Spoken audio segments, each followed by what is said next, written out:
Organisms and populations. हमारी ये living world कितनी ज़्यादा डाइवर्स और कॉम्प्लेक्स है ना। अगर हम इस कॉम्प्लेक्सिटी को समझना चाहते हैं तो हमें बायोलॉजिकल ऑर्गेनाइजेशन के अलग अलग लेवल्स को इन्वेस्टिगेट करना पड़ेगा। चाहे वो मैक्रो मॉलिक्यूल्स हों, सेल्स हों, टिश्यूज हों, ऑर्गन्स हों, या फिर individual organism, population, communities, ecosystems और बायोम्स। जब भी हम अपने आसपास नेचर को देखते हैं तो हमारे दिमाग में दो तरह के सवाल आते हैं। जैसे अगर गार्डन में कोई बुलबुल गा रही है तो पहला सवाल हो सकता है, हाउ डज द बर्ड सिंग? और दूसरा, व्हाई डज द बर्ड सिंग? याद रखना, हाउ टाइप क्वेश्चंस हमेशा उस प्रोसेस के पीछे का मैकेनिज्म जानना चाहते हैं, जैसे बर्ड के केस में उसके वॉइस बॉक्स और वाइब्रेटिंग बोन का ऑपरेशन। वहीं वाई टाइप क्वेश्चंस उस प्रोसेस की सिग्निफिकेंस या पर्पस ढूंढते हैं, जैसे बर्ड शायद ब्रीडिंग सीजन में अपने मेट से कम्युनिकेट करने के लिए गा रही हो। अगर आप एक साइंटिफिक दिमाग से देखेंगे तो आपको ऐसे बहुत से सवाल मिलेंगे कि रात में खिलने वाले फूल सफेद क्यों होते हैं, या कैक्टस में इतने कांटे क्यों होते हैं। अब बात करते हैं इकोलॉजी की। इकोलॉजी वो सब्जेक्ट है जो ऑर्गेनिजम्स के बीच की इंटरैक्शंस और उनके फिजिकल यानी एबायोटिक एनवायरनमेंट के साथ उनके रिश्ते की स्टडी करता है। इकोलॉजी मेन 4 लेवल्स पर फोकस्ड होती है: ऑर्गेनिजम्स, पॉपुलेशंस, कम्युनिटीज और बायोम्स। इस चैप्टर में हमारा पूरा फोकस पॉपुलेशन लेवल पर रहेगा। नेचर में हमें शायद ही कभी कोई एक अकेला आइसोलेटेड इंडिविजुअल मिले। मोस्टली ऑर्गेनिजम्स ग्रुप्स में रहते हैं, एक वेल डिफाइंड जियोग्राफिकल एरिया में, जहां वो रिसोर्सेज के लिए compete करते हैं, शेयर करते हैं और आपस में इंटरब्रीड करते हैं। इसी को हम पॉपुलेशन कहते हैं। वैसे तो इंटरब्रीडिंग का मतलब सेक्सुअल रिप्रोडक्शन होता है, लेकिन इकोलॉजिकल स्टडीज के लिए एसेक्सुअल रिप्रोडक्शन से बनने वाले इंडिविजुअल्स के ग्रुप को भी पॉपुलेशन ही माना जाता है। एग्जाम्पल के लिए, किसी वेटलैंड के सारे कॉर्मोरेंट्स, एक अबैंडन घर के सारे चूहे, रैट्स, फॉरेस्ट के टीकवुड ट्रीज, या एक कल्चर प्लेट में मौजूद बैक्टीरिया, ये सब पॉपुलेशन के एग्जाम्पल्स हैं। भले ही एक इंडिविजुअल ऑर्गेनिज्म को बदलते एनवायरनमेंट के साथ कोप करना पड़ता है, लेकिन नेचुरल सिलेक्शन हमेशा पॉपुलेशन लेवल पर ही ऑपरेट करता है ताकि डिजायर्ड ट्रेड्स इवॉल्व हो सकें। इसलिए पॉपुलेशन इकोलॉजी एक बहुत इंपॉर्टेंट एरिया है, क्योंकि ये इकोलॉजी को पॉपुलेशन जेनेटिक्स और इवोल्यूशन से जोड़ती है। एक इंडिविजुअल ऑर्गेनिज्म और एक पॉपुलेशन में बहुत बड़ा फर्क होता है। एक इंडिविजुअल की बर्थ या डेथ होती है, लेकिन एक पॉपुलेशन की बर्थ रेट्स और डेथ रेट्स होती हैं। पॉपुलेशन में ये रेट्स पर कैपिटा एक्सप्रेस की जाती हैं। जैसे अगर एक पॉन्ड में पिछले साल 20 लोटस प्लांट्स थे और रिप्रोडक्शन से 8 नए प्लांट्स आ गए, तो अब टोटल 28 हो गए। तो हम बर्थ रेट कैसे निकालेंगे? सिंपली 8/20 बराबर 0.4 ऑफस्प्रिंग पर लोटस पर ईयर। बिल्कुल इसी तरह अगर लेबोरेटरी में 40 फ्रूट फ्लाइज में से 4 फ्लाइज एक हफ्ते में मर गईं, तो डेथ रेट 4/40 बराबर 0.1 इंडिविजुअल्स पर फ्रूट फ्लाई पर वीक होगी। पॉपुलेशन का एक और एट्रीब्यूट होता है सेक्स रेशियो। एक इंडिविजुअल या तो मेल होगा या फीमेल, लेकिन पॉपुलेशन का एक रेशियो होता है, जैसे कि 60% फीमेल्स और 40% मेल्स। इसके साथ ही किसी भी समय पर एक पॉपुलेशन अलग अलग एज के इंडिविजुअल से बनी होती है। अगर हम in different age groups, pre reproductive, reproductive और पोस्ट रिप्रोडक्टिव के परसेंटेज को प्लॉट करें, तो जो स्ट्रक्चर बनता है उसे हम एज पिरामिड कहते हैं। ह्यूमन पॉपुलेशन के लिए ये एज पिरामिड्स मेल और फीमेल के डिस्ट्रीब्यूशन को दिखाते हैं। इन पिरामिड्स की शेप हमें पॉपुलेशन का ग्रोथ स्टेटस बताती है। फिगर 11.1 को ध्यान से देखिए। पहला है एक्सपैंडिंग पिरामिड, जिसका बेस ब्रॉड है क्योंकि यहां प्री रिप्रोडक्टिव इंडिविजुअल्स ज्यादा हैं, मतलब पॉपुलेशन ग्रो करेगी। दूसरा है स्टेबल पिरामिड, जहां प्री रिप्रोडक्टिव और रिप्रोडक्टिव इंडिविजुअल्स लगभग बराबर हैं, तो पॉपुलेशन साइज स्टेडी रहेगा। तीसरी शेप है डिक्लाइनिंग पिरामिड, जिसमें प्री रिप्रोडक्टिव पोर्शन नैरो हो जाता है, यानी आने वाले वक्त में पॉपुलेशन कम होगी। पॉपुलेशन का साइज हमें हैबिटेट में उसके स्टेटस के बारे में बहुत कुछ बताता है। चाहे हम कंपटीशन की बात करें या किसी प्रेडेटर के इम्पैक्ट की, हम हमेशा इसे पॉपुलेशन साइज के बदलाव से ही इवैल्यूएट करते हैं। साइज बहुत कम भी हो सकता है, जैसे भरतपुर वेटलैंड्स में हर साल आने वाले साइबेरियन क्रेन की संख्या 10 से भी कम हो सकती है, या फिर ये मिलियंस में हो सकती है, जैसे एक पॉन्ड में क्लैमाइडोमोनस। पॉपुलेशन साइज को टेक्निकली हम पॉपुलेशन डेंसिटी कहते हैं। इसका मतलब हमेशा सिर्फ नंबर्स नहीं होता। कुछ केसेस में टोटल नंबर निकालना मीनिंगलेस या मुश्किल हो सकता है। सोचिए, अगर एक एरिया में 200 कैरेट ग्रास पार्थेनियम के छोटे छोटे प्लांट्स हैं और सिर्फ एक बहुत बड़ा बनियान ट्री है, तो क्या आप कहेंगे कि बनियान ट्री की डेंसिटी कम है? बिल्कुल नहीं। ऐसे में परसेंट कवर या बायोमास ज्यादा मीनिंगफुल मेजर होता है। अगर पॉपुलेशन बहुत बड़ी है और गिनना इम्पॉसिबल है, तब भी हम इनडायरेक्ट तरीके अपनाते हैं। जैसे अगर हमें एक लेक की फिश पॉपुलेशन जाननी है, तो हर ट्रैप में पकड़ी गई मछलियों का नंबर, फिश कॉट पर ट्रैप, एक अच्छा मेजर है। कभी कभी तो हमें ऑर्गेनिजम्स को देखने की भी जरूरत नहीं पड़ती, जैसे टाइगर रिजर्व्स में टाइगर्स की काउंटिंग उनके पग मार्क्स, पंजों के निशान और फीकल पैलेट्स के बेसिस पर की जाती है। अब बात करते हैं पॉपुलेशन ग्रोथ की। किसी भी स्पीशीज का पॉपुलेशन साइज कभी भी स्टैटिक या फिक्स्ड नहीं रहता। ये टाइम के साथ बदलता रहता है, क्योंकि ये कई फैक्टर्स पर डिपेंड करता है, जैसे फूड अवेलेबिलिटी, प्रेडेशन प्रेशर और वेदर। इनफैक्ट पॉपुलेशन डेंसिटी में होने वाले चेंजेस ही हमें बताते हैं कि पॉपुलेशन फ्लरिश कर रही है या डिक्लाइन। किसी भी हैबिटेट में पॉपुलेशन डेंसिटी को बदलने के लिए 4 बेसिक प्रोसेसेस जिम्मेदार होते हैं। इनमें से 2 प्रोसेसेस, नेटैलिटी और इमिग्रेशन, डेंसिटी को बढ़ाते हैं, और 2, मॉर्टैलिटी और इमिग्रेशन, डेंसिटी को घटाते हैं। सबसे पहले समझते हैं नेटैलिटी बी को। इसका सीधा सा मतलब है बर्थ रेट, यानी एक दिए गए टाइम पीरियड में कितने नए बच्चों या इंडिविजुअल्स का जन्म हुआ जो इनिशियल डेंसिटी में ऐड हो गए। दूसरा है मॉर्टैलिटी डी, यानी उस पॉपुलेशन में कितने इंडिविजुअल्स की डेथ हो गई। फिर आता है इमिग्रेशन आई, जिसका मतलब है कि बाहर से उसी सेम स्पीशीज के कितने नए लोग उस हैबिटेट में आ गए हैं।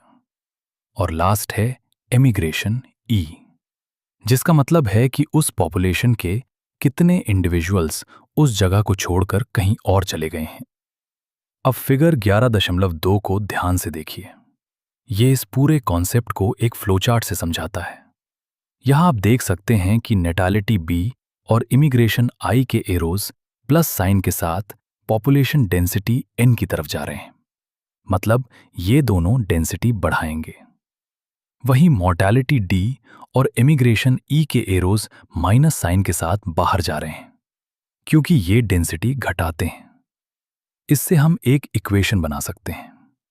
अगर t टाइम पर डेंसिटी n है, तो अगले टाइम t+1 पर डेंसिटी होगी nt+1 बराबर nt+b+i माइनस d+e।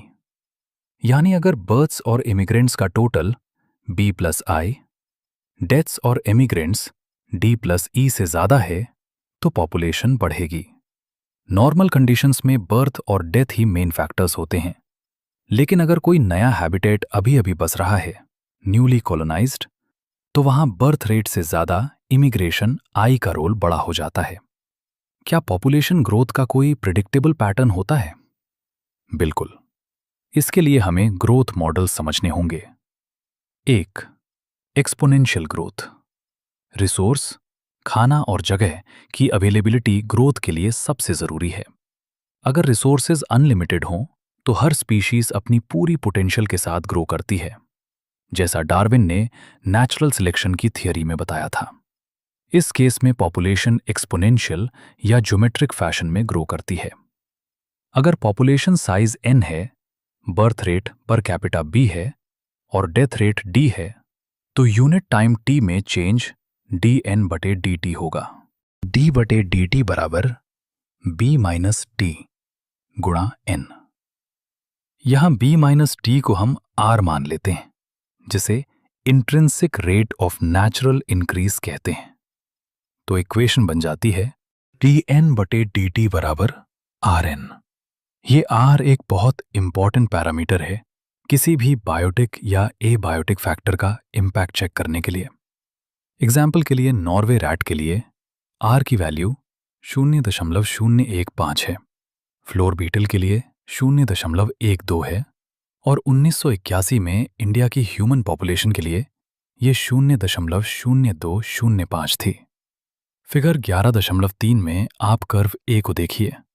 जब हम n को टाइम t के अगेंस्ट प्लॉट करते हैं और रिसोर्सेज अनलिमिटेड होते हैं तो हमें एक जे शेप्ड कर्व मिलता है। इसकी इंटीग्रल फॉर्म की इक्वेशन होती है nt बराबर n0 e की पावर rt, जहां e base of natural logarithms है 2.71828।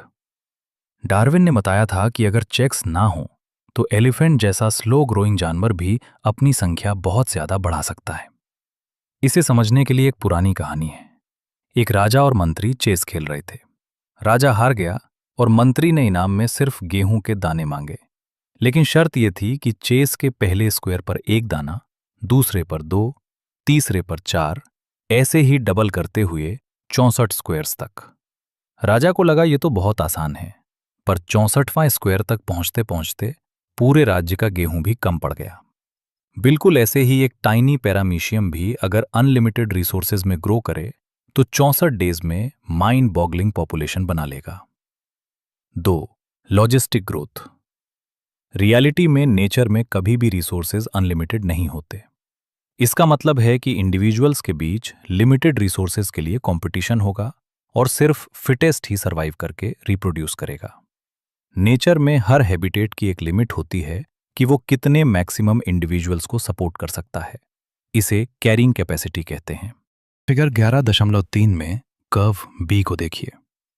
जब रिसोर्सेज लिमिटेड होते हैं तो पॉपुलेशन पहले धीरे ग्रो करती है, लैग फेज, फिर तेजी से बढ़ती है, एक्सेलरेशन, फिर धीरे होती है, डिसेलरेशन, और फाइनली एक लेवल पर रुक जाती है जब वो कैरिंग कैपेसिटी तक पहुंच जाती है।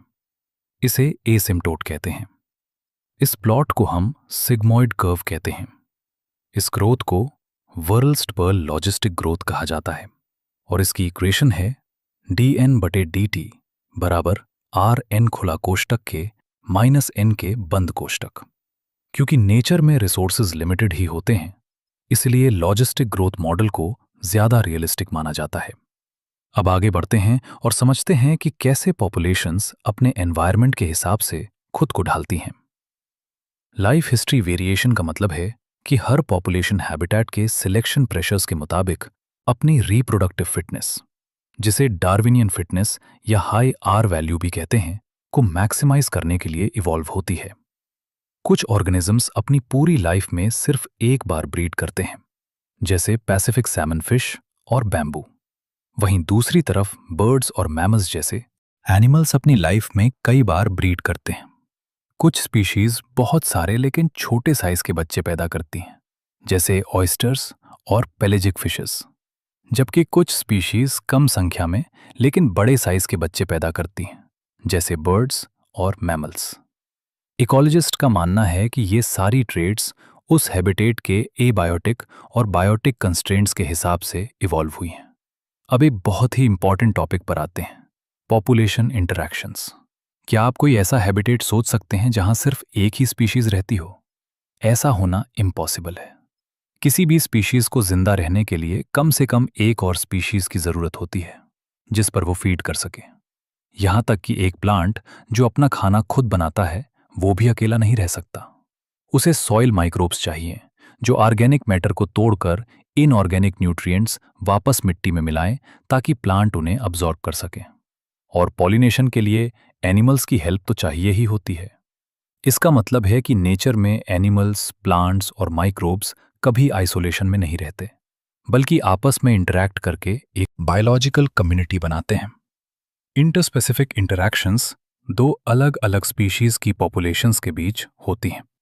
ये इंटरैक्शंस किसी के लिए फायदेमंद, बेनिफिशियल, नुकसानदेयक, डेट्रीमेंटल या न्यूट्रल हो सकती हैं। इसे समझने के लिए टेबल 11.1 को देखते हैं, जहां प्लस का मतलब फायदा, माइनस का मतलब नुकसान और शून्य का मतलब न्यूट्रल है। म्यूचुअलिज्म प्लस प्लस, दोनों स्पीशीज को फायदा होता है। कंपटीशन माइनस माइनस, दोनों को नुकसान होता है। प्रेडेशन प्लस माइनस और पैरासिटिज्म प्लस माइनस, सिर्फ एक को फायदा होता है, प्रेडेटर या पैरासाइट, और दूसरे को नुकसान, प्रे या होस्ट। कमेंसलिज्म प्लस शून्य, एक को फायदा होता है और दूसरा अनअफेक्टेड रहता है। इमेंसलिज्म माइनस शून्य, एक को नुकसान होता है और दूसरा अनअफेक्टेड रहता है। सबसे पहले बात करते हैं प्रेडेशन की। प्रेडेशन सिर्फ एक जानवर का दूसरे को खाना नहीं है, बल्कि ये नेचर का एक तरीका है एनर्जी को हायर ट्रॉफिक लेवल्स पर ट्रांसफर करने का। टाइगर और डियर तो इसके क्लासिक एग्जाम्पल्स हैं ही, लेकिन एक स्पैरो का किसी सीड को खाना भी प्रेडेशन ही है। प्रेडेटर्स के 3 मेन काम होते हैं। 1. एनर्जी ट्रांसफर, प्लांट्स द्वारा फिक्स की गई एनर्जी को आगे बढ़ाना। 2. प्रे कंट्रोल, ये प्रे की पॉपुलेशन को कंट्रोल में रखते हैं। अगर प्रेडेटर नहीं होंगे तो प्रे की डेंसिटी इतनी बढ़ जाएगी कि इकोसिस्टम अनस्टेबल हो जाएगा। जैसे 1920 के दशक में ऑस्ट्रेलिया में प्रिकली पियर कैक्टस इंट्रोड्यूस किया गया, तो वहां उसका कोई नेचुरल प्रेडेटर नहीं था, इसलिए वो तेजी से फैल गया। बाद में एक कैक्टस फीडिंग मॉथ प्रेडेटर लाने पर ही वो कंट्रोल हुआ। 3. स्पीशीज डाइवर्सिटी, प्रेडेटर्स कम्युनिटी में स्पीशीज डाइवर्सिटी बनाए रखते हैं, क्योंकि वो कंपीटिंग प्रे स्पीशीज के बीच कंपटीशन को कम कर देते हैं। अमेरिकन पैसिफिक कोस्ट में जब पिसास्टर नाम की स्टारफिश प्रेडेटर को हटाया गया, तो इंटर स्पेसिफिक कंपटीशन की वजह से 10 से ज्यादा इन्वर्टिब्रेट्स की स्पीशीज एक्सटिंक्ट हो गईं। एक समझदार प्रेडेटर कभी भी अपने प्रे को खत्म नहीं करता। प्रेडेटर्स आर प्रूडेंट, क्योंकि अगर प्रे खत्म हो गया तो प्रेडेटर भी भूख से मर जाएगा। इसलिए प्रे स्पीशीज ने भी बचने के लिए कई डिफेंसेस इवॉल्व किए हैं। कुछ इंसेक्ट्स और फ्रॉग्स क्रिप्टिकली कलर्ड कैमोफ्लॉज होते हैं ताकि वो प्रेडेटर को दिखे ही नहीं। कुछ पॉइजनस होते हैं, जैसे मोनार्क बटरफ्लाई। ये अपने कैटरपिलर स्टेज में एक पॉइजनस वीड खाती है, जिससे इसका बदन इतना कड़वा हो जाता है कि बर्ड्स इसे नहीं खाती। प्लांट्स के लिए तो हर्बीवोर्स ही प्रेडेटर्स हैं। हालांकि प्लांट्स भाग नहीं सकते, इसलिए उन्होंने मॉर्फोलॉजिकल और केमिकल डिफेंसेस डेवलप किए हैं। थॉर्न्स कांटे जैसे एकेसिया और कैक्टस में सबसे कॉमन मॉर्फोलॉजिकल डिफेंस हैं।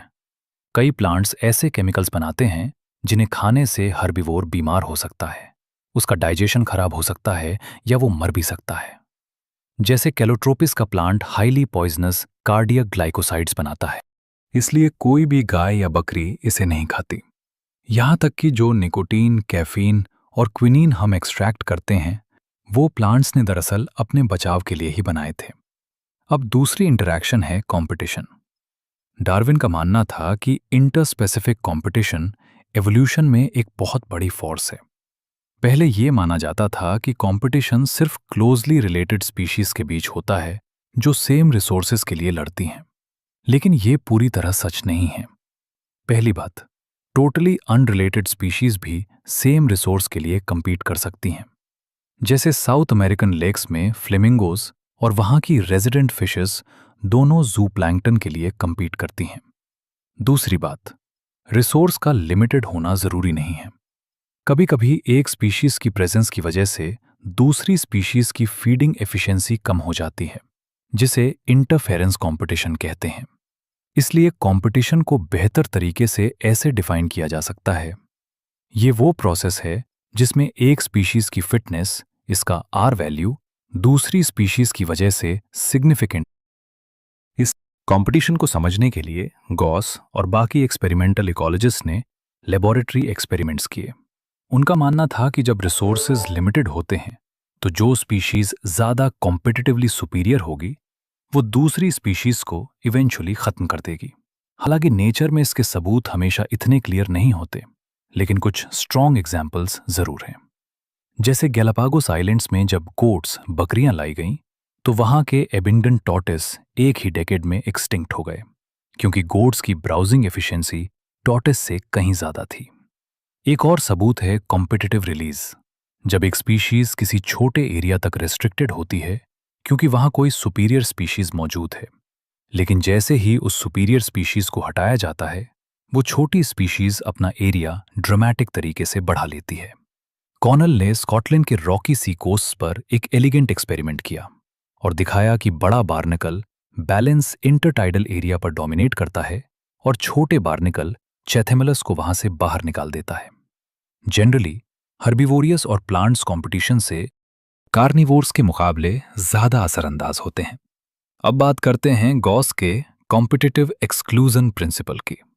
ये प्रिंसिपल कहता है कि दो क्लोजली रिलेटेड स्पीशीज जो सेम रिसोर्सेज के लिए कंपीट कर रही हैं, वो हमेशा के लिए साथ नहीं रह सकती और कॉम्पिटिटिवली इंफीरियर वाली स्पीशीज इवेंचुअली एलिमिनेट हो जाएंगी। पर याद रखिए, ये तभी सच है अगर रिसोर्सेज लिमिटेड हों। रीसेंट स्टडीज ये बताती हैं कि स्पीशीज एक्सक्लूजन के बजाय को एग्जिस्टेंस यानी साथ रहने के तरीके इवॉल्व कर लेती हैं। इसका एक बड़ा मैकेनिज्म है रिसोर्स पार्टीशनिंग। अगर दो स्पीशीज सेम रिसोर्स के लिए कंपीट कर रही हैं, तो वो अलग अलग फीडिंग टाइम्स या अलग फॉरेजिंग पैटर्न्स चुनकर कंपटीशन अवॉइड कर सकती हैं। मैकार्थर ने दिखाया कि वॉर्बलर्स की 5 क्लोजली रिलेटेड स्पीशीज एक ही पेड़ पर रहती थीं, लेकिन उन्होंने अपने फॉरेजिंग एक्टिविटीज के बिहेवियरल डिफरेंसेस की वजह से को एग्जिस्ट करना सीख लिया था। अगली इंटरैक्शन है पैरासिटिज्म। पैरासिटिज्म को सोचिए, फ्री में रहना और फ्री में खाना मिलना। इसीलिए तो ये प्लांट से लेकर हायर वर्टिब्रेट्स तक इतने सारे ग्रुप्स में इवॉल्व्ड हैं। बहुत से पैरासाइट्स होस्ट स्पेसिफिक होते हैं, मतलब वो सिर्फ एक ही स्पीशीज को नुकसान पहुंचा सकते हैं। इस वजह से होस्ट और पैरासाइट दोनों को इवॉल्व होते हैं। अगर होस्ट पैरासाइट को रिजेक्ट करने का मैकेनिज्म बनाता है, तो पैरासाइट उसे न्यूट्रलाइज करने का नया तरीका ढूंढ लेता है। पैरासाइट्स ने अपने लाइफस्टाइल के हिसाब से स्पेशल एडेप्टेशंस किए हैं, जैसे अननेसेसरी सेंस ऑर्गन्स का खत्म होना, होस्ट से चिपकने के लिए अधीसिव ऑर्गन्स या सकर्स का होना, डाइजेस्टिव सिस्टम का लॉस होना और बहुत हाई रिप्रोडक्टिव कैपेसिटी का होना। उनकी लाइफ साइकिल्स अक्सर कॉम्प्लेक्स होती हैं, जिसमें एक या दो इंटरमीडिएट होस्ट या वेक्टर्स की जरूरत पड़ती है। जैसे ह्यूमन लिवर फ्लूक, एक ट्रेमेटोड पैरासाइट को अपनी लाइफ साइकिल पूरी करने के लिए एक स्नेल और एक फिश की जरूरत होती है। मलेरियल पैरासाइट प्लाज्मोडियम को दूसरे होस्ट तक फैलने के लिए मॉस्किटो वेक्टर चाहिए होता है। ज्यादातर पैरासाइट्स होस्ट को हार्म पहुंचाते हैं। वो होस्ट की सर्वाइवल, ग्रोथ और रिप्रोडक्शन को कम कर सकते हैं और उसकी पॉपुलेशन डेंसिटी घटा देते हैं। वो होस्ट को फिजिकली इतना कमजोर कर देते हैं कि वो प्रेडेटर का शिकार आसानी से बन जाता है। क्या एक आइडियल पैरासाइट को बिना नुकसान पहुंचाए रहना चाहिए? अगर ऐसा होता तो नेचुरल सिलेक्शन ने हार्मलेस पैरासाइट्स बनाए होते, पर ऐसा नहीं हुआ क्योंकि पैरासाइट का मकसद होस्ट से रिसोर्सेज निचोड़ना है। पैरासाइट्स दो तरह के होते हैं। जो होस्ट की एक्सटर्नल सरफेस पर रहते हैं उन्हें एक्टोपैरासाइट्स कहते हैं, जैसे ह्यूमंस पर लाइस, जुएं और डॉग्स पर टिक्स। मरीन फिशेस पर भी एक्टोपैरासिटिक कोपेपॉड्स होते हैं। कसकटा एक पैरासिटिक प्लांट है जो हेज प्लांट्स पर उगता है। इवोल्यूशन के दौरान इसने अपना क्लोरोफिल और लीव्स खो दिए हैं और ये पूरा न्यूट्रिशन होस्ट प्लांट से लेता है। एक इंटरेस्टिंग बात, फीमेल मॉस्किटो को पैरासाइट नहीं माना जाता, भले ही वो हमारा खून पीती है, क्योंकि उसे हमारा खून सिर्फ रिप्रोडक्शन, एग लेइंग के लिए चाहिए होता है, रहने के लिए नहीं। दूसरी तरफ एंडोपैरासाइट्स वो होते हैं जो होस्ट की बॉडी के अंदर अलग अलग ऑर्गन्स में रहते हैं, liver, kidney, lungs, RBC etcetera. इनकी लाइफ साइकिल्स एंडोपैरासिटिज्म की एक्सट्रीम स्पेशलाइजेशन की वजह से और भी कॉम्प्लेक्स होती हैं। इनके मॉर्फोलॉजिकल और एनाटॉमिकल फीचर्स बहुत सिंपल होते हैं, लेकिन इनका पूरा जोर अपनी रिप्रोडक्टिव पोटेंशियल बढ़ाने पर होता है। लास्ट में एक बहुत ही फैसिनेटिंग एग्जाम्पल है ब्रूड पैरासिटिज्म, जो बर्ड्स में दिखता है। इसमें पैरासिटिक बर्ड अपने अंडे होस्ट बर्ड के घोंसले नेस्ट में दे देती है और होस्ट बर्ड उन अंडों को अपने समझकर सेता है। इवोल्यूशन के दौरान पैरासिटिक बर्ड के अंडे होस्ट के अंडों से साइज और कलर में इतने मिलने जुलने लगे हैं कि होस्ट बर्ड को फर्क पता ही नहीं चलता और वो उन्हें बाहर नहीं फेंकती। स्प्रिंग सीजन में जब कुकू और क्रो ब्रीडिंग करते हैं, तब आप ये नज़ारा देख सकते हैं। बात करते हैं कमेंसलिज्म की।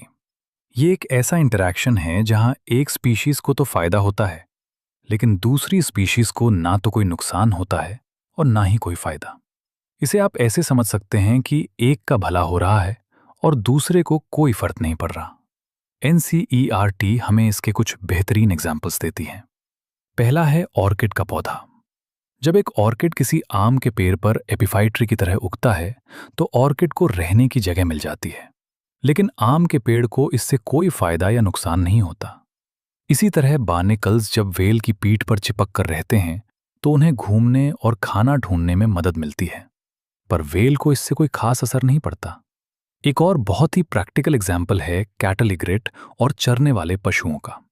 आपने खेतों में देखा होगा कि गाय या भैंस के साथ साथ बगुले भी चलते रहते हैं। ऐसा इसलिए होता है क्योंकि जब पशु घास चरते हुए उसे हिलाते हैं, तो छुपकर बैठे कीड़े मकोड़े बाहर निकल आते हैं। अगर ये पशु न होते तो बगुलों के लिए इन कीड़ों को ढूंढना मुश्किल होता। यहां बगुलों का फायदा हो रहा है, पर पशुओं को कोई फर्क नहीं पड़ रहा। आखिरी एग्जाम्पल है सी एनेमोन और क्लाउनफिश का। सी एनेमोन के पास डंक मारने वाले टेंटिकल्स, स्टिंगिंग टेंटिकल्स होते हैं। छोटी सी जोकर मछली क्लाउनफिश इनके बीच में रहती है, जिससे शिकारी मछलियां उसके पास नहीं आती। यहां मछली को सुरक्षा मिल रही है, लेकिन एनेमोन को मछली के रहने से कोई लाभ नहीं मिलता। अब बात करते हैं म्यूचुअलिज्म की। ये एक विन विन सिचुएशन है जहां दोनों स्पीशीज को एक दूसरे से फायदा होता है। इसका सबसे पहला एग्जाम्पल है लाइकेंस। ये फंगस और फोटोसिंथेसिस करने वाले एल्गी या साइनोबैक्टीरिया के बीच का एक गहरा रिश्ता है। फंगस रहने की जगह और पानी देता है, जबकि एल्गी खाना बनाकर देता है। दूसरा एग्जाम्पल है माइकोराइजा। ये फंगस और बड़े पेड़ों की जड़ों, रूट्स ऑफ हायर प्लांट्स के बीच का एसोसिएशन है। यहां फंगस मिट्टी से जरूरी न्यूट्रिएंट्स एब्जॉर्ब करने में प्लांट की मदद करता है और बदले में प्लांट उस फंगस को एनर्जी देने वाले कार्बोहाइड्रेट्स प्रोवाइड करता है। म्यूचुअलिज्म का सबसे खूबसूरत और दिलचस्प नज़ारा हमें प्लांट एनिमल रिलेशनशिप में देखने को मिलता है। देखिए, प्लांट्स को अपनी पॉलिनेशन और बीज फैलाने के लिए जानवरों की मदद चाहिए होती है, लेकिन दुनिया में कुछ भी फ्री नहीं मिलता। एनिमल्स को इस काम के लिए फीस देनी पड़ती है। प्लांट्स ये फीस नेक्टर, पोलन या मीठे फलों के रूप में देते हैं। पर यहां एक ट्विस्ट है। नेचर में कुछ चीटर्स भी होते हैं। जैसे कुछ एनिमल्स नेक्टर तो चुरा लेते हैं, पर पॉलिनेशन में मदद नहीं करते। इसी धोखाधड़ी से बचने के लिए प्लांट्स और एनिमल्स के बीच को इवोल्यूशन होता है, यानी दोनों की किस्मत एक दूसरे से जुड़ी होती है। अगर एक बदला तो दूसरे को भी बदलना पड़ेगा। इसका सबसे पक्का उदाहरण है अंजीर का पेड़ और वास्प। इनके बीच 1-to-1 रिलेशनशिप होता है। मतलब एक खास फिग की प्रजाति को सिर्फ उसकी पार्टनर वास्प ही पॉलिनेट कर सकती है।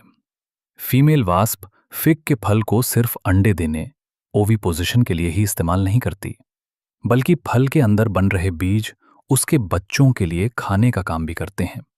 जब वास्प अंडे देने के लिए जगह ढूंढ रही होती है, तब वो अनजाने में फिग को पॉलिनेट कर देती है। फिग बदले में अपने कुछ बीज वास्प के बच्चों को खाने के लिए गिफ्ट कर देता है ना कमाल का बैलेंस। अब बात करते हैं ऑर्किड्स की। ऑर्किड्स पॉलिनेटर्स को लुभाने के लिए बहुत ही अजीब और सुंदर तरीके अपनाते हैं, लेकिन ऑफ्रिस तो चालाकी की हद पार कर देता है। ये पॉलिनेशन के लिए सेक्सुअल डिसीट, धोखे का सहारा लेता है। इसके फूल की एक पंखुड़ी बिल्कुल फीमेल बी जैसी दिखती। उसका साइज, रंग और मार्किंग्स सब कुछ हुबहू वैसा ही होता है। अब बेचारा मेल बी इसे फीमेल समझकर इसकी तरफ खिंचा चला आता है और फूल के साथ स्यूडो कॉपुलेशन करने की कोशिश करता है। इस प्रोसेस के दौरान फूल के पोलन ग्रेन्स उस बी के शरीर पर चिपक जाते हैं। जब यही बी किसी दूसरे फूल पर जाकर फिर से वही कोशिश करता है, तो वो वहां पोलन ट्रांसफर कर देता है। यहां को एवोल्यूशन का रोल सबसे ज्यादा है। अगर इवोल्यूशन के दौरान फीमेल बी का रंग या पैटर्न थोड़ा सा भी बदल गया तो ऑर्किड का खेल खत्म हो जाएगा। इसलिए ऑर्किड को भी अपनी पंखुड़ी का डिजाइन बी के हिसाब से बदलते रहना पड़ता है ताकि उसका धोखा कायम रहे। एनसीईआरटी के मुताबिक इकोसिस्टम को हम नेचर की एक फंक्शनल यूनिट की तरह देख सकते हैं, जहां लिविंग ऑर्गेनिजम्स यानी बायोटिक कंपोनेंट्स आपस में भी इंटरैक्ट करते हैं और अपने सराउंडिंग फिजिकल एनवायरनमेंट यानी एबायोटिक कंपोनेंट्स के साथ भी मेलजोल बनाते हैं। अब ये इकोसिस्टम साइज में बहुत बड़ा भी हो सकता है और छोटा भी। एक छोटे से पॉन्ड से लेकर एक बड़े जंगल या समंदर तक सब इकोसिस्टम हैं। कुछ इकोलॉजिस्ट तो पूरी बायोस्फीयर को ही एक ग्लोबल इकोसिस्टम मानते हैं। लेकिन क्योंकि ये सिस्टम बहुत बड़ा और कॉम्प्लेक्स है, इसलिए इसे समझने के लिए हम इसे दो बेसिक कैटेगरीज में डिवाइड करते हैं। टेरेस्ट्रियल, जो जमीन पर होते हैं जैसे फॉरेस्ट, ग्रासलैंड और डेजर्ट, और एक्वेटिक, जो पानी में होते हैं जैसे पॉन्ड, लेक, वेटलैंड और रिवर। इसके अलावा क्रॉप फील्ड्स और एक्वेरियम को हम मैन मेड या आर्टिफिशियल इकोसिस्टम कहते हैं। जब हम इकोसिस्टम के स्ट्रक्चर और फंक्शन को इंटीग्रेटेड मैनर में देखते हैं, तब हमें समझ आता है कि एनर्जी का फ्लो कैसे होता है। बायोटिक और एबायोटिक कंपोनेंट्स के इसी इंटरैक्शन से एक फिजिकल स्ट्रक्चर बनता है जो हर इकोसिस्टम की पहचान होता है। जब हम किसी इकोसिस्टम में अलग अलग स्पीशीज को पहचानते हैं और उनकी गिनती करते हैं तो उसे स्पीशीज कॉम्पोजिशन कहा जाता है। वहीं दूसरी तरफ अलग अलग स्पीशीज का वर्टिकल डिस्ट्रीब्यूशन जो अलग लेवल्स ऑक्यूपाई करती हैं उसे हम स्ट्रैटिफिकेशन कहते हैं। इसका सबसे बेस्ट एग्जाम्पल एक जंगल है, जहां सबसे ऊपर के लेवल पर बड़े ट्रीज होते हैं, बीच में शर्ब्स, झाड़ियां, और सबसे नीचे हर्ब्स और ग्रासेस होते हैं। किसी भी इकोसिस्टम को एक यूनिट की तरह काम करने के लिए चार मेन एस्पेक्ट्स की जरूरत होती है: प्रोडक्टिविटी, डीकॉम्पोजिशन, एनर्जी फ्लो और न्यूट्रिएंट साइक्लिंग। इन्हें समझने के लिए एनसीईआरटी ने एक पॉन्ड इकोसिस्टम का एग्जाम्पल दिया है। एक पॉन्ड एक सेल्फ सस्टेनेबल और सिंपल यूनिट है। इसमें वाटर, डिसॉल्व्ड इनऑर्गेनिक और ऑर्गेनिक सब्सटेंसेस और नीचे की मिट्टी एबायोटिक कंपोनेंट्स हैं। सूरज की रोशनी, टेम्परेचर और डे लेंथ इस पूरे पॉन्ड के फंक्शन को रेगुलेट करते हैं। प्रोड्यूसर्स या ऑटोट्रॉफ्स के रूप में यहाँ फाइटोप्लैंक्टन, एल्गी और फ्लोटिंग या सबमर्ज्ड प्लांट्स होते हैं। कंज्यूमर्स को जू प्लैंक्टन और फ्री स्विमिंग ऑर्गेनिजम्स रिप्रेजेंट करते हैं, जबकि डीकंपोजर्स मिट्टी में मिलने वाले फंजाई और बैक्टीरिया होते हैं। ये सिस्टम इनऑर्गेनिक मैटर को ऑर्गेनिक में बदलता है, फिर ऑटोट्रॉफ्स को हेट्रोट्रॉफ्स खाते हैं और मरने के बाद डीकंपोजर्स उन्हें फिर से इनऑर्गेनिक में बदलकर ऑटोट्रॉफ्स के लिए रिलीज कर देते हैं। याद रखना, एनर्जी का मूवमेंट हमेशा यूनी डायरेक्शनल होता है और हायर ट्रॉफिक लेवल्स तक जाते जाते ये हीट के रूप में घट जाती है। अब बात करते हैं प्रोडक्टिविटी की। किसी भी इकोसिस्टम को चलने के लिए सोलर एनर्जी का कांस्टेंट इनपुट चाहिए। फोटोसिंथेसिस के दौरान प्लांट्स जितना बायोमास या ऑर्गेनिक मैटर एक फिक्स टाइम पीरियड में प्रोड्यूस करते हैं, उसे प्राइमरी प्रोडक्शन कहते हैं। इसे वेट ग्राम की घात -2 या एनर्जी किलो कैलोरी प्रति वर्ग मीटर में मेजर करते हैं। बायोमास प्रोडक्शन की रेट को हम प्रोडक्टिविटी कहते हैं, जिसे जीएम की घात -2 प्रति वर्ष की घात -1 में एक्सप्रेस किया जाता है, ताकि अलग अलग इकोसिस्टम्स को कंपेयर किया जा सके। इसमें दो टर्म्स बहुत इंपॉर्टेंट हैं। पहला है ग्रॉस प्राइमरी प्रोडक्टिविटी, जीपीपी, जो टोटल ऑर्गेनिक मैटर की प्रोडक्शन रेट है। लेकिन प्लांट्स खुद भी रेस्पिरेशन करते हैं, इसलिए जीपीपी में से रेस्पिरेशन लॉसेस आर को माइनस करने के बाद जो बचता है उसे नेट प्राइमरी प्रोडक्टिविटी एनपीपी कहते हैं। इसका फार्मूला है जीपीपी माइनस आर बराबर एनपीपी। यही एनपीपी आगे चलकर हर्बीवोर्स और डीकंपोजर्स के लिए अवेलेबल होती है। वहीं कंज्यूमर्स जो नया ऑर्गेनिक मैटर बनाते हैं, उसकी रेट को हम सेकेंडरी प्रोडक्टिविटी कहते हैं। पूरे बायोस्फीयर की एनुअल एनपीपी लगभग 170 बिलियन टन्स ड्राई वेट है। हैरानी की बात यह है कि अर्थ का 70% हिस्सा ओशंस होने के बावजूद उनकी प्रोडक्टिविटी सिर्फ 55 बिलियन टन्स ही है। बाकी सब लैंड पर होता है। आखिरी पार्ट है डीकंपोजिशन। आपने सुना ही होगा कि अर्थवर्म को फार्मर्स फ्रेंड कहते हैं, क्योंकि वो कॉम्प्लेक्स ऑर्गेनिक मैटर को तोड़ने और मिट्टी को लूज करने में मदद करता है। डीकंपोजर्स कॉम्प्लेक्स ऑर्गेनिक मैटर को कार्बन डाइऑक्साइड, वाटर और न्यूट्रिएंट्स जैसे इनऑर्गेनिक सब्सटेंसेस में तोड़ देते हैं। इस प्रोसेस को डीकंपोजिशन कहते हैं। जो मरा हुआ plant material, leaves, bark, flowers और एनिमल्स का वेस्ट होता है, उसे हम डीट्रिटस कहते हैं, जो डीकंपोजिशन के लिए रॉ मटेरियल है। डीकंपोजिशन के 5 मेन स्टेप्स हैं: फ्रैगमेंटेशन, लीचिंग, कैटाबॉलिज्म, ह्यूमिफिकेशन और मिनरलाइजेशन। सबसे पहले डीट्रिटिवोर्स जैसे अर्थवर्म डीट्रिटस को छोटे पीसेस में तोड़ते हैं, फ्रैगमेंटेशन। फिर पानी में घुलने वाले इनऑर्गेनिक न्यूट्रिएंट्स मिट्टी की गहरी परतों में चले जाते हैं और सॉल्ट्स बनकर जम जाते हैं, लीचिंग। बैक्टीरियल और फंगल एंजाइम्स डीट्रिटस को और सिंपल इनऑर्गेनिक सब्सटेंसेस में बदलते हैं, कैटाबॉलिज्म। ये तीनों स्टेप्स साथ साथ चलते हैं। इसके बाद मिट्टी में एक डार्क रंग का एमॉर्फस सब्सटेंस जमा होता है, जिसे ह्यूमस कहते हैं। ये प्रोसेस ह्यूमिफिकेशन है। ह्यूमस बहुत स्लोली डीकंपोज होता है और न्यूट्रिएंट्स का भंडार होता है। अंत में कुछ माइक्रोब्स इस ह्यूमस को भी तोड़कर इनऑर्गेनिक न्यूट्रिएंट्स रिलीज कर देते हैं, जिसे हम मिनरलाइजेशन कहते हैं। हमने देखा कि डीकंपोजिशन कैसे होता है। अब फिगर 12.1 के जरिए इस पूरे साइकिल को समझते हैं, जो एक टेरेस्ट्रियल इकोसिस्टम में चलती है। देखिए, मिट्टी में एक पेड़ ट्री उग रहा है। जब इस पेड़ की एक हरी पत्ती, ग्रीन लीफ, जमीन पर गिरती है, तो डीकंपोजिशन का प्रोसेस शुरू होता है। इस पत्ती का कुछ हिस्सा इंसेक्ट्स या दूसरे एनिमल्स खा लेते हैं, जिससे न्यूट्रिएंट्स और एनर्जी फूड वेब में एंटर कर जाती है। बाकी बची हुई पत्ती को फंजाई और बैक्टीरिया जैसे डीकंपोजर्स पार्शली कंज्यूम करते हैं, जिससे वो पत्ती अपना फॉर्म खोने लगती है और लीटर बन जाती है। इस लीटर पर केमिकल एक्शन होता है, जिससे कुछ न्यूट्रिएंट्स मिट्टी में लीच कर जाते हैं। इसके बाद अर्थवर्म्स, बैक्टीरिया और माइट्स इसे मजीद डीकंपोज करते हैं, जिससे ह्यूमस बनता है, और अंत में मिनरलाइजेशन के जरिए ऑर्गेनिक रिच सॉइल तैयार हो जाती है, जो फिर से नए पेड़ की ग्रोथ में मदद करती है। एनसीईआरटी बताती है कि डीकंपोजिशन की रेट कई फैक्टर्स पर डिपेंड करती है।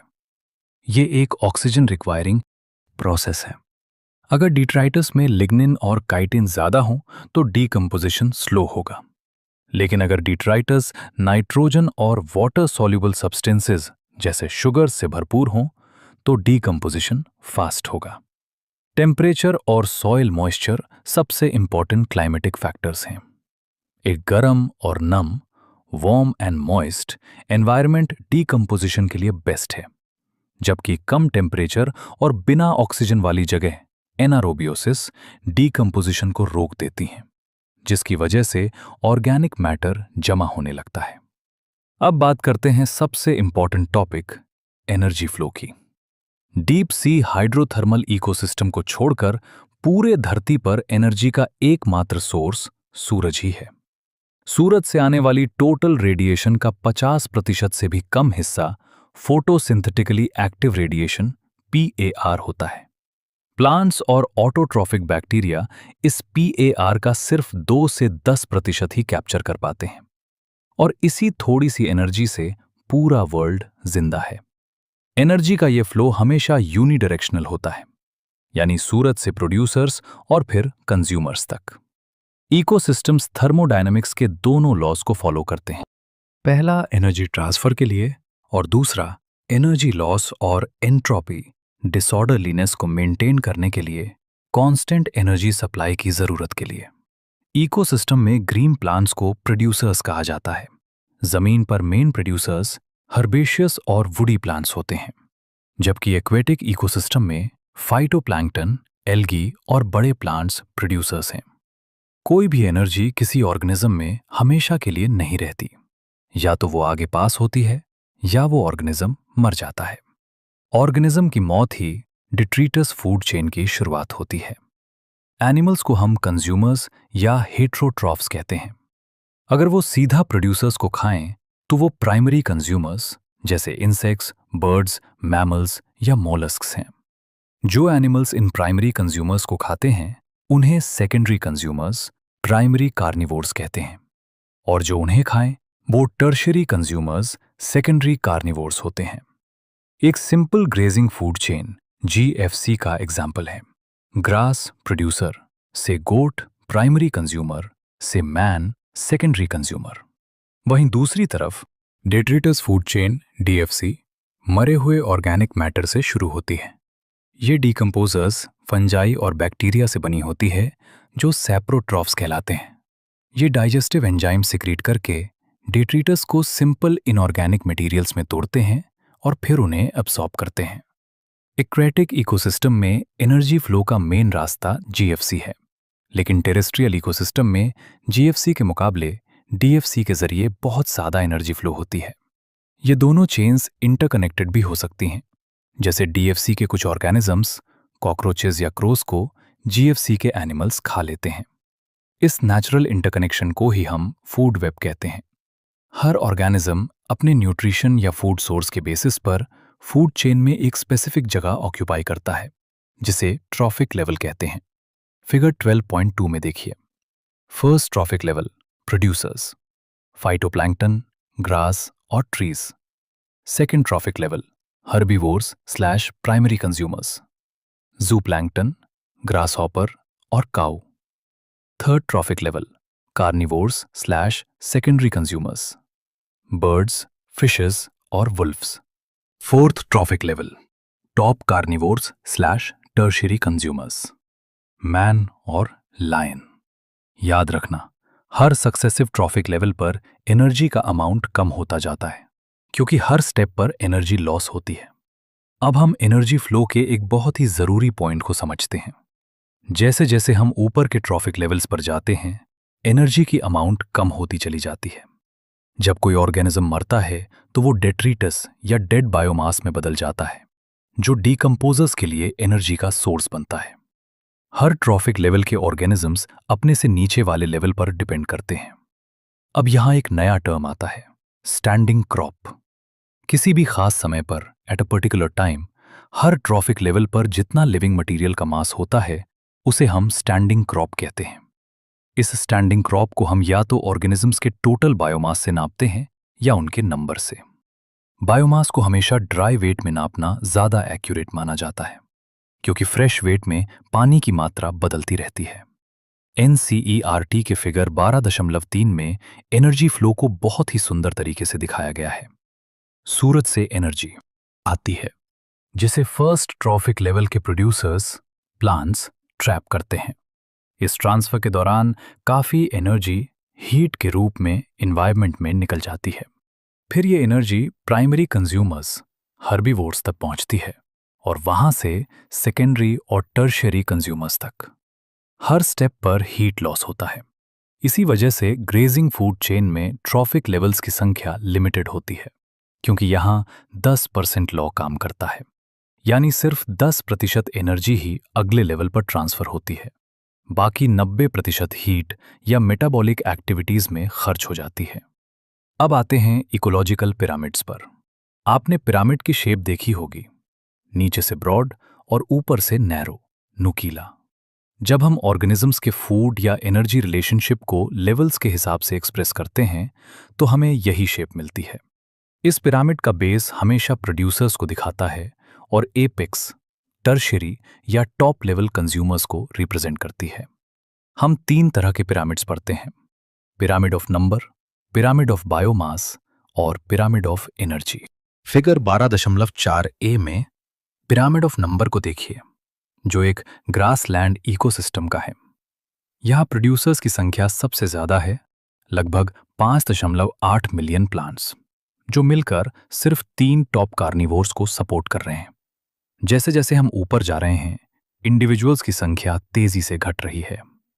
इसके बाद फिगर 12.4b में पिरामिड ऑफ बायोमास दिखाया गया है।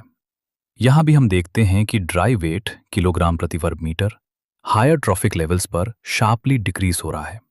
नीचे प्रोड्यूसर्स का बायोमास 809 है, जो टॉप कंज्यूमर तक पहुंचते पहुंचते सिर्फ 1.5 रह जाता है। लेकिन एक बहुत ही इंटरेस्टिंग केस है फिगर 12.4 सी में, जिसे हम इन्वर्टेड पिरामिड ऑफ बायोमास कहते हैं। ये अक्सर समुंदर एक्वेटिक इकोसिस्टम में देखा जाता है, जहां फाइटोप्लैंक्टन प्रोड्यूसर्स का स्टैंडिंग क्रॉप बहुत कम होता है, लेकिन वो अपने से कहीं ज्यादा बायोमास वाले जू प्लैंक्टन कंज्यूमर्स को सपोर्ट करते हैं। ऐसा इसलिए होता है क्योंकि फाइटोप्लैंक्टन की लाइफ साइकिल बहुत छोटी होती है और वो बहुत तेजी से रिप्रोड्यूस करते हैं। तो याद रखना, बायोमास का पिरामिड उल्टा भी हो सकता है। हमने देखा कि नंबर्स और बायोमास के पिरामिड्स कैसे काम करते हैं। अब सबसे इंपॉर्टेंट पिरामिड पर आते हैं, pyramid of energy. Figure 12.4 D में दिखाया गया है कि प्रोड्यूसर्स सूरज की अवेलेबल एनर्जी का सिर्फ 1% ही नेट प्राइमरी प्रोडक्टिविटी एनपीपी में कन्वर्ट कर पाते हैं। अगर सूरज से 10 लाख जूल एनर्जी आ रही है तो प्रोड्यूसर्स के पास सिर्फ 10,000 जूल बचती है। फिर वही 10% लॉ अप्लाई होता है। प्राइमरी कंज्यूमर्स को 1,000 जूल मिलती है, सेकेंडरी को 100 जूल और टर्शियरी कंज्यूमर्स तक सिर्फ 10 जूल एनर्जी पहुंचती है।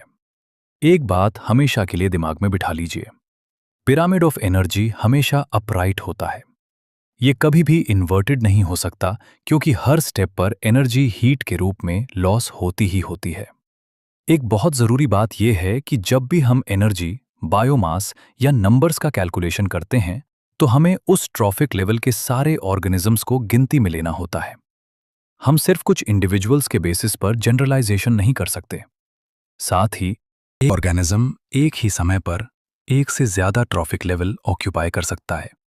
याद रखिए, ट्रॉफिक लेवल एक फंक्शनल लेवल है, कोई फिक्स्ड स्पीशीज नहीं।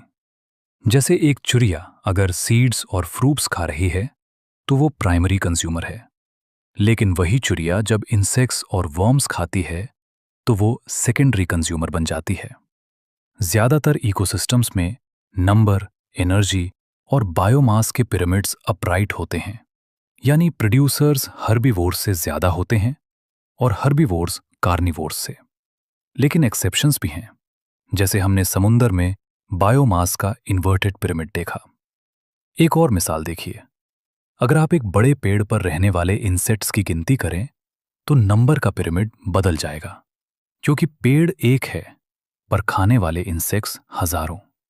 फिर उन इंसेक्ट्स को खाने वाली बर्ड्स का नंबर और उन्हें खाने वाली बड़ी बर्ड्स का नंबर ऐड करेंगे तो शेप अलग ही बनेगी। इन इकोलॉजिकल पिरामिड्स की काफी इंपॉर्टेंस है, लेकिन इनकी कुछ लिमिटेशंस, कमियां भी हैं जो आपको नीट के लिए याद रखनी है। पहली ये कि ये पिरामिड्स ऐसी स्पीशीज को अकोमोडेट नहीं करते जो एक से ज्यादा ट्रॉफिक लेवल्स पर होती हैं। दूसरी, ये मानते हैं कि नेचर में एक सिंपल फूड चेन है, जबकि असलियत में फूड वेव्स होते हैं जो ये पिरामिड्स नहीं दिखा पाते।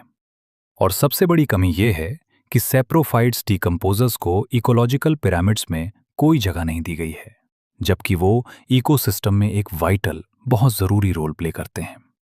अब नेक्स्ट चैप्टर स्टार्ट करते हैं, बायोडायवर्सिटी एंड कंजर्वेशन। सोचिए, अगर कोई एलियन किसी दूर की गैलेक्सी से हमारी धरती पर आए तो उसे सबसे ज्यादा हैरानी किस बात पर होगी? वह दंग रह जाएगा हमारे प्लैनेट की इस अमेजिंग डाइवर्सिटी को देखकर। सिर्फ एलियन ही क्यों, हम इंसान भी आज तक इस बात से फैसिनेटेड हैं कि हमारे आसपास कितनी वैरायटी है। क्या आप यकीन करेंगे कि हमारी दुनिया में 20,000 से ज्यादा आंट्स की स्पीशीज हैं, 3 लाख बीटल्स की स्पीशीज हैं, 28,000 तरह की फिशेज हैं और लगभग 20,000 ऑर्किड्स की स्पीशीज मिलते हैं। हमारे इकोलॉजिस्ट्स और एवोल्यूशनरी बायोलॉजिस्ट्स हमेशा से ये समझने की कोशिश कर रहे हैं कि आखिर इतनी सारी स्पीशीज क्यों हैं। क्या धरती के इतिहास में हमेशा से इतनी डाइवर्सिटी थी? और ये डाइवर्सिटी हमारे बायोस्फीयर के लिए इतनी ज़रूरी क्यों है? अब अगर हम टेक्निकल टर्म्स में बात करें तो हमारा सबसे पहला टॉपिक आता है बायोडाइवर्सिटी। हमारे बायोस्फीयर में ये जो इमेंस डाइवर्सिटी या हेटेरोजेनिटी हमें दिखती है, ये सिर्फ स्पीशीज लेवल पर नहीं है, बल्कि बायोलॉजिकल ऑर्गेनाइजेशन के हर लेवल पर मिलती है, मैक्रोमोलिक्यूल्स से लेकर बायोम्स तक। इस बायोडाइवर्सिटी टर्म को सोशियो बायोलॉजिस्ट एडवर्ड विल्सन ने पॉपुलराइज किया था, ताकि वह बायोलॉजिकल ऑर्गेनाइजेशन के हर लेवल पर मिलने वाली कंबाइंड डाइवर्सिटी को डिस्क्राइब कर सकें। इसमें 3 सबसे इंपॉर्टेंट लेवल्स हैं। पहला है जेनेटिक डाइवर्सिटी, जहां एक ही स्पीशीज अपने डिस्ट्रीब्यूशनल रेंज में जेनेटिक लेवल पर बहुत वेरिएशन दिखाती है। इसका सबसे बढ़िया एग्जाम्पल है मेडिसिनल प्लांट रोवोल्फिया वोमिटोरिया, जो अलग अलग हिमालयन रेंजेस में मिलता है।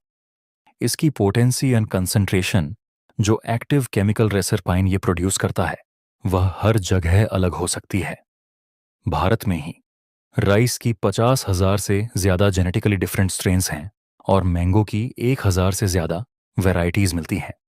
दूसरा लेवल है स्पीशीज डाइवर्सिटी, जो स्पीशीज के लेवल पर दिखती है, जैसे वेस्टर्न घाट्स में एम्फीबियन स्पीशीज की डाइवर्सिटी ईस्टर्न घाट्स से कहीं ज्यादा है। तीसरा है इकोलॉजिकल डाइवर्सिटी, जो इकोसिस्टम लेवल पर होती है।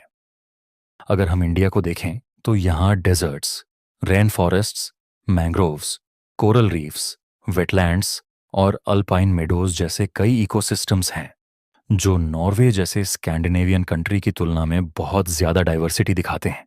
लेकिन दोस्तों, नेचर को इस रिच डाइवर्सिटी को इकट्ठा करने में मिलियंस ONF ईयर्स लगे हैं। पर अगर स्पीशीज लॉस का यही रेट चलता रहा तो हम इस सारी दौलत को 200 साल से भी कम समय में खो सकते हैं। इसीलिए आज बायोडाइवर्सिटी और इसका कंजर्वेशन पूरी दुनिया के लिए एक क्रिटिकल एनवायरमेंटल इशू बन चुका है। अब सवाल ये उठता है कि how many species are there on earth and how many in India. हमारे पास उन स्पीशीज का रिकॉर्ड तो है जिन्हें डिस्कवर और नेम किया जा चुका है, पर धरती पर टोटल कितनी स्पीशीज हैं, इसका एग्जैक्ट जवाब देना मुश्किल है। IUCN 2004 के मुताबिक अब तक डिस्क्राइब की गई प्लांट और एनिमल स्पीशीज की टोटल संख्या 1.5 मिलियन से थोड़ी ज्यादा है। एस्टिमेट्स तो बहुत अलग अलग आते हैं, कुछ तो 20 से 50 मिलियन तक कहते हैं, लेकिन रॉबर्ट मे का एक ज्यादा साइंटिफिकली साउंड एस्टिमेट कहता है कि ग्लोबल स्पीशीज डाइवर्सिटी लगभग 7 मिलियन है। अगर हम ग्लोबल बायोडाइवर्सिटी के पैटर्न्स को देखें तो रिकॉर्ड की गई स्पीशीज में 70% से ज्यादा सिर्फ एनिमल्स हैं, जबकि प्लांट्स, जिनमें एल्गी, फंजाई, ब्रायोफाइट्स, जिम्नोस्पर्म्स और एंजियोस्पर्म्स सब शामिल हैं, टोटल का सिर्फ 22% ही बनाते हैं। एनिमल्स में भी इंसेक्ट्स सबसे बड़ा टैक्सोनॉमिक ग्रुप है, जो टोटल एनिमल्स का 70% से ज्यादा है। इसका मतलब है कि धरती पर हर 10 एनिमल्स में से 7 इंसेक्ट्स हैं। फंजाई की स्पीशीज की संख्या तो फिशेज, एम्फीबियंस, रेप्टाइल्स और मैमल्स को अगर मिला भी दें तो भी उनसे ज्यादा है। लेकिन यहां एक बात ध्यान देने वाली है कि ये एस्टिमेट्स प्रोकैरियोट्स के लिए कोई फिगर्स नहीं देते। बायोलॉजिस्ट्स को पक्का नहीं पता कि प्रोकैरियोटिक स्पीशीज कितनी हो सकती है, क्योंकि conventional taxonomic methods microbial species को आइडेंटिफाई करने के लिए काफी नहीं है और कई स्पीशीज को लैबोरेटरी में कल्चर ही नहीं किया जा सकता। अगर हम बायोकेमिकल या मॉलिक्यूलर क्राइटेरिया यूज करें तो इनकी डाइवर्सिटी अकेले ही मिलियंस में पहुंच सकती है। चलिए अब आगे भी रचते हैं और देखते हैं कि इंडिया की क्या स्थिति है। भारत के पास दुनिया का सिर्फ 2.4% लैंड एरिया है, लेकिन ग्लोबल स्पीशीज डाइवर्सिटी में हमारा हिस्सा एक इम्प्रेसिव 8.1% है। यही वजह है कि हमारा देश दुनिया के 12 मेगा डाइवर्सिटी कंट्रीज में से एक माना जाता है। इंडिया से लगभग 45,000 प्लांट्स की स्पीशीज और उससे दुगनी यानी 90,000 से ज्यादा एनिमल्स की स्पीशीज रिकॉर्ड की जा चुकी हैं। लेकिन क्या आपने सोचा है कि कितनी स्पीशीज अभी भी डिस्कवर होने का इंतजार कर रही हैं? अगर हम रॉबर्ट मे के ग्लोबल एस्टिमेट को माने तो अब तक हमने सिर्फ 22% स्पीशीज ही रिकॉर्ड की हैं। इसका मतलब है कि इंडिया में अभी भी 1 लाख से ज्यादा प्लांट स्पीशीज और 3 लाख से ज्यादा एनिमल स्पीशीज ऐसी हैं जिन्हें ढूंढना और नाम देना बाकी है। लेकिन क्या हम कभी इस इन्वेंटरी को पूरा कर पाएंगे? इसके लिए बहुत बड़ी ट्रेंड मैन पावर और वक्त की जरूरत होगी।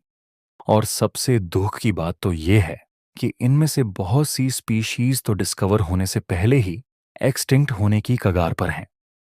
जैसे किसी लाइब्रेरी में सारी किताबों की लिस्ट बनाने से पहले ही वहां आग लग जाए, बिल्कुल वैसा ही हाल हमारी नेचर की बायोलॉजिकल लाइब्रेरी का हो रहा है। अब बात करते हैं पैटर्न्स ONF बायोडाइवर्सिटी की, जिसमें सबसे पहला है लैटिट्यूडनल ग्रेडियंट्स। दुनिया में प्लांट्स और एनिमल्स की डाइवर्सिटी हर जगह एक जैसी नहीं है।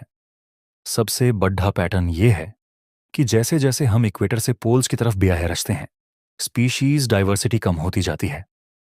ट्रॉपिक्स 23.5 डिग्री एन से 23.5 डिग्री एस में टेम्परेट या पोलर एरियाज के मुकाबले कहीं ज्यादा स्पीशीज मिलती हैं। एग्जाम्पल के लिए इक्वेटर के पास बेस कोलंबिया में बर्ड्स की लगभग 1400 स्पीशीज हैं, जबकि न्यूयॉर्क 41 डिग्री उत्तर में सिर्फ 105 और ग्रीनलैंड 71 डिग्री उत्तर में सिर्फ 56 स्पीशीज हैं। इंडिया, जिसका ज्यादातर हिस्सा ट्रॉपिकल लैटिट्यूड्स में है, वहां 1200 से ज्यादा बर्ड्स की स्पीशीज मिलती हैं। इक्वाडोर के एक ट्रॉपिकल फॉरेस्ट में वेस्कुलर प्लांट्स की डाइवर्सिटी USA के मिडवेस्ट जैसे टेम्परेट रीजन के फॉरेस्ट से 10 गुना ज्यादा हो सकती है। साउथ अमेरिका का अमेजोनियन रेन फॉरेस्ट तो धरती पर सबसे ज्यादा बायोडाइवर्सिटी वाला एरिया है, जहां 40,000 से ज्यादा plants, 3,000 fishes, 1,300 birds, 427 mammals, 427 amphibians, 378 reptiles और 1,25,000 से ज्यादा इन्वर्टिब्रेट्स मिलते हैं। साइंटिस्ट्स का तो ये भी मानना है कि यहां अभी भी 2 मिलियन इंसेक्ट स्पीशीज ऐसी हैं जिन्हें डिस्कवर करना बाकी है। लेकिन ट्रॉपिक्स में इतनी ज्यादा डाइवर्सिटी क्यों है? इसके लिए 3 मेन हाइपोथेसिस दिए गए हैं। पहला, स्पेसिएशन वक्त का खेल है और टेम्परेट रीजन्स में बार बार ग्लेशिएशंस हुई हैं, जबकि tropical latitudes millions of years से अनडिस्टर्ब्ड रहे हैं, जिसने स्पीशीज डाइवर्सिफिकेशन को बहुत वक्त दिया। दूसरा, ट्रॉपिकल एनवायरनमेंट्स टेम्परेट रीजन्स की तरह सीजनल नहीं होते। ये ज़्यादा कांस्टेंट और प्रेडिक्टेबल होते हैं, जो निश स्पेशलाइजेशंस को प्रमोट करते हैं। और तीसरा, ट्रॉपिक्स में सोलर एनर्जी ज़्यादा मिलती है, जिससे प्रोडक्टिविटी बढ़ती है और इनडायरेक्टली डाइवर्सिटी भी बढ़ती है। अगला पैटर्न है species area relationships. German naturalist Alexander von Humboldt ने साउथ अमेरिका के जंगलों में ऑब्जर्व किया कि किसी रीजन में जैसे जैसे हम एक्सप्लोर्ड एरिया बढ़ाते हैं, स्पीशीज रिचनेस बढ़ती है, लेकिन सिर्फ एक लिमिट तक। अगर हम इसे ग्राफ पर देखें तो ये एक रेक्टेंगुलर हाइपरबोला बनता है। लॉगरिदमिक स्केल पर ये एक स्ट्रेट लाइन होती है, जिसकी इक्वेशन है log s बराबर log c plus z। log a, यहाँ s स्पीशीज रिचनेस है, a एरिया है, z slope of line regression coefficient है और c y इंटरसेप्ट है। इकोलॉजिस्ट्स ने देखा है कि z की वैल्यू आमतौर पर 0.1 से 0.2 के बीच होती है, चाहे रीजन कोई भी हो। लेकिन अगर हम पूरे कॉन्टिनेंट जैसे बड़े एरिया की बात करें तो स्लोप बहुत स्टीपर हो जाता है और z की वैल्यू 0.6 से 1.2 तक पहुंच जाती है। जैसे अलग अलग कॉन्टिनेंट्स के ट्रॉपिकल फॉरेस्ट्स में फ्रूट ईटिंग बर्ड्स और मैमल्स के लिए z की वैल्यू 1.15 पाई गई है। अब सवाल है the importance of species diversity to the ecosystem. क्या स्पीशीज की संख्या इकोसिस्टम के काम करने के लिए मायने रखती है? कई सालों तक माना जाता था कि जिस कम्युनिटी में ज्यादा स्पीशीज होती हैं, वो ज्यादा स्टेबल होती है। स्टेबिलिटी का मतलब है कि प्रोडक्टिविटी साल दर साल ज्यादा ना बदले, कम्युनिटी नेचुरल या मैन मेड डिस्टर्बेंस को झेल सके और एलियन स्पीशीज के इन्वेशन को रोक सके।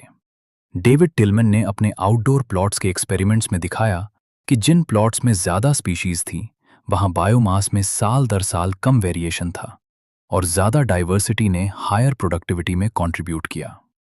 हमें शायद पूरी तरह ना पता हो कि स्पीशीज रिचनेस इकोसिस्टम की सेहत में कैसे मदद करती है, लेकिन ये हमारी सर्वाइवल के लिए इम्पेरेटिव है।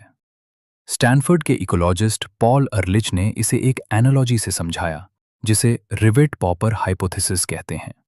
सोचिए एक एयरप्लेन है जिसकी हर पार्ट हजारों रिवेट से जुड़ी है। अगर हर पैसेंजर एक एक रिवेट निकालने लगे तो शुरुआत में प्लेन की सेफ्टी पर असर नहीं दिखेगा, पर जैसे जैसे रिवेट्स कम होंगे प्लेन खतरनाक रूप से कमजोर हो जाएगा। इसमें यह भी जरूरी है कि कौन सा रिवेट निकाला गया है। अगर विंग के रिवेट्स की स्पीशीज जो मेजर इकोसिस्टम फंक्शन संभालती हैं निकाल दिए गए तो प्लेन का गिरना तय है, बल्कि सीट्स या विंडोज के रिवेट से उतना खतरा नहीं होता।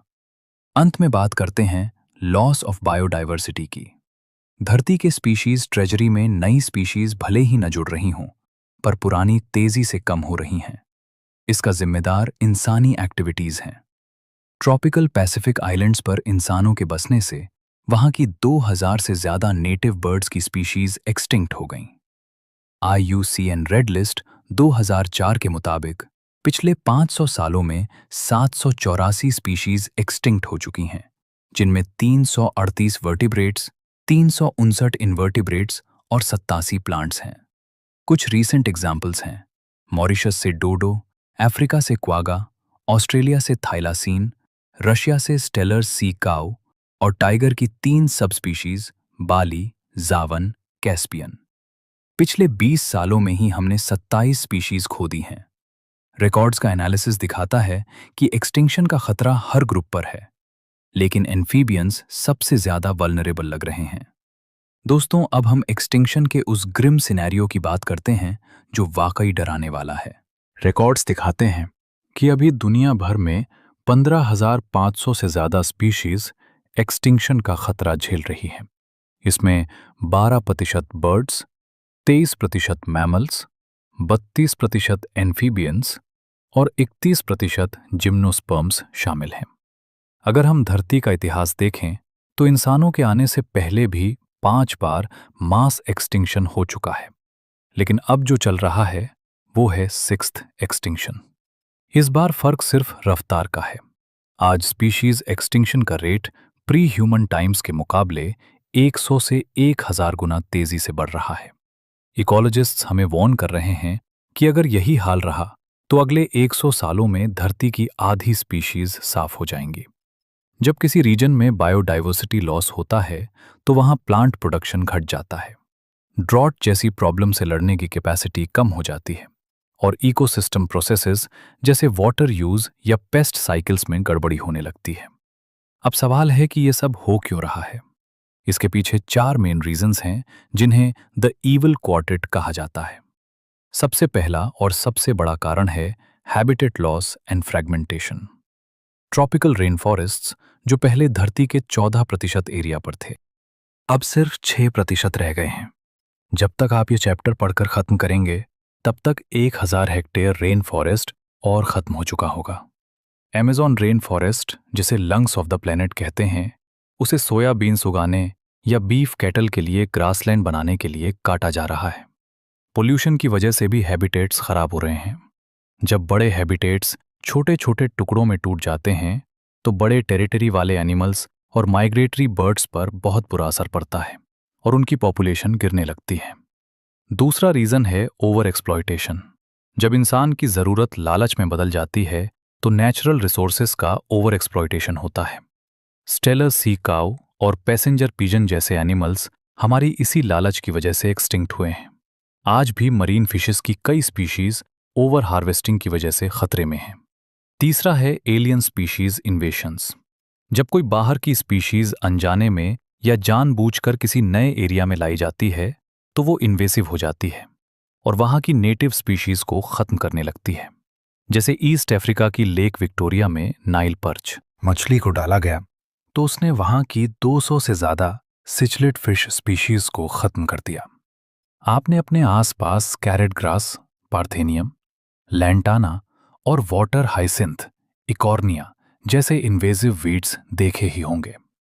हाल ही में इल्लीगल तरीके से लाई गई अफ्रीकन कैटफिश क्लैरियस गैरिपिनस हमारी रिवर्स की नेटिव कैटफिशेस के लिए खतरा बन गई है।